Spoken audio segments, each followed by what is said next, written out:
of the Oyster Club, a business and social network, with fabulous events in central London. And I'm here today with Keren Lerner. Hello, Tanya. How are you? Very well, thank you. How are you? Very well. Okay, so Keren, tell me a little bit about what you do.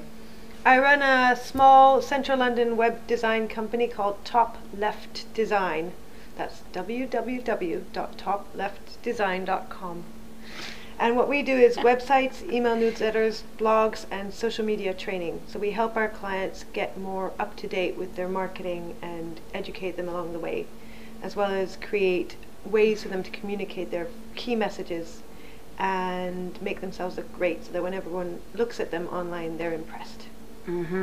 I can vouch for that because you're probably looking, if you like it, this is Keren, she's the one who did it. Yes, if you've seen Tanya's website, it's brilliant. At www.theoysterclub.co.uk.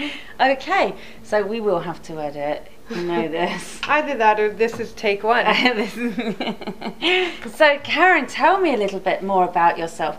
Where were you born? I was born in Tel Aviv in Israel. Wow. Ever been there? Yes, I have. I love it there. Me too. It's my just second favourite place on earth. What's your first favourite? London, of course. Oh, lovely. Yeah. That's where you live. Yeah. It's fortunate. That works. Yeah. So tell me where you grew up. I left Israel when I was 8 and I moved to South Africa and I lived there until I was 16. So that's growing up time. Definitely. And then I moved here 20 years ago in 1991. Wow. So if this video is being fine. And so did you go to a big school or a small school? What was that I always like? went to very small schools, private schools, where we got lots of individual attention. I think it's one of the many secrets to my success. I probably would agree with that, and to your confidence, which is fantastic. So what would you say was your earliest ambition? I think I wanted to be a vet when I was really young, but it's irrelevant now because I found out that they have to put their hands inside animals' bottoms. And that's what you are. Yeah. And did you go to university or did you go straight off to work? I went to university. I studied graphic design here in London. 4 years. Okay. And Yeah. how was that? Did you have lots of fun? No, I studied the whole time. It didn't have any fun. You don't become successful like I am if you go out and have fun all the time. So would you say you're a nerd? In the best sense of the word, yeah.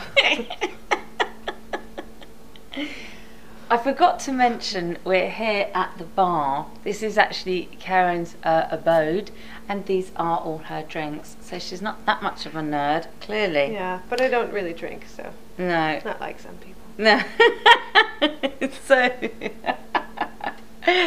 okay. So who is your mentor? You are. Oh dear.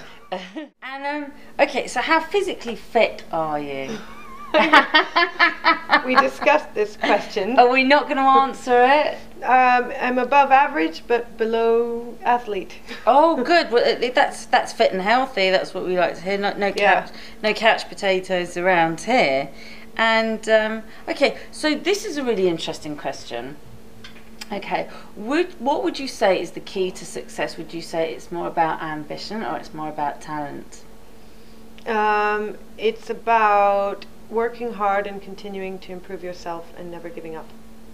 The never give up. Yeah. Yeah, that's persistence. key, isn't it? But always learning to improve yourself. So it's not like you keep making the same mistake over and over, but you always try and think, how did I do that? How can I do better? How can I improve? And you're learning along the way. And then you always do better. And who would you say is your best client up until this point? You are. I've got the fiver in my bag. Tell me about your husband.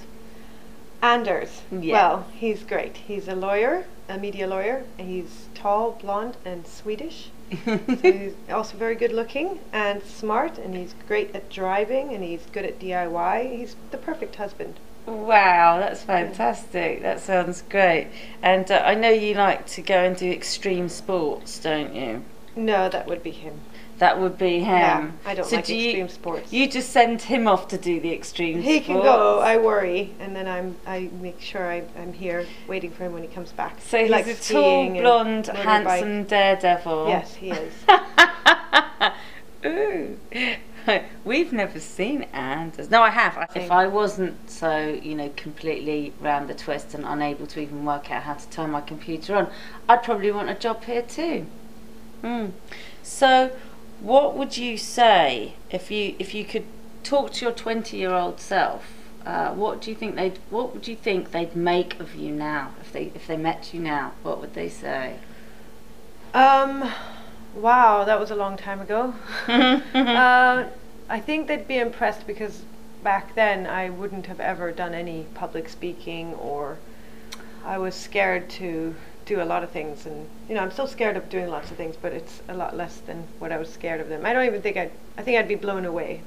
Yeah, I think so. But I think that if you speak to young people, there's no point in really drumming into everything them, and they have to learn for themselves. They have to come through their own journey. So you can tell them, but it's no point in getting frustrated if they don't just get it, because they are much younger, even though they seem adults, and they are adults. They just haven't gone through that journey yet. So it's experience that really makes you, huh?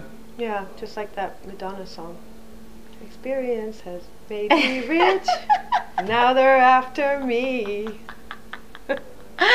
You see, you've sung to me twice. You do realise that, don't you? Not today. But you sung me your BNI song. Yes. I can't say that. It's the Oyster Club. www.theoysterclub.co.uk. That's it.